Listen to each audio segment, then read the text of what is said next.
pieces to what's happening out there. Emergency workers have set up a shelter at Samuel Fells High School overnight to take care of anyone who may have been forced out of their homes by the crash. CBS News Philadelphia reporter Dan Snyder went to that shelter East Lago near the scene of that crash with the story of one woman, Dan, who scrambled to escape the aftermath. Good morning. Good morning, Howard and Jen. Yeah, as you can see behind me, we are just a few blocks away from that crash site. And what you can really tell from this look, just how densely populated this area is. So many people saw and felt the impact of last night's crash. One of those women, Dolores, we spoke with her just about an hour ago. She did spend the night at that Red Cross shelter at Fells High School. She lives very, very close to where that plane went down. She tells us she was upstairs, laying in bed at the time, heard a loud boom, a flash of yellow, and then everything flew off her bed. She described to us those chaotic moments, those seconds after that crash happened. Take a listen.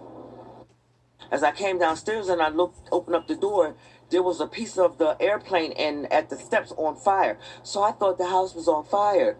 So I panicked, looking for my dog. And as I was panically looking for her, I fell out of the steps trying to get her because she hid from me. And then when I went down to the basement, I opened up the back door. The back of the house was on fire. My neighbor's house in the back was totally engulfed in flames.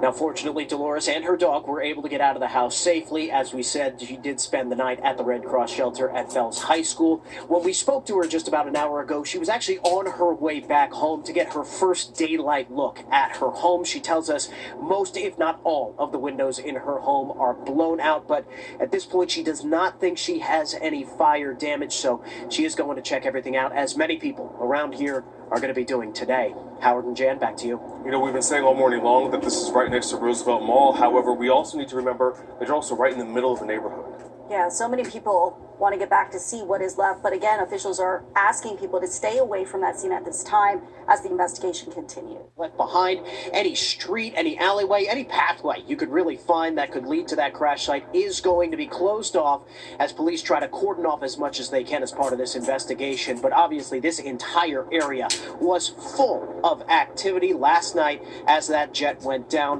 One woman we spoke with says she lives very, very close to that site. She tells us all her windows were blown out during that incident. She told us about scrambling to try and find her dog, figure out what was going on, and get out of the house as quick as she could, and opening up the door to find a piece of the plane on fire in front of her steps.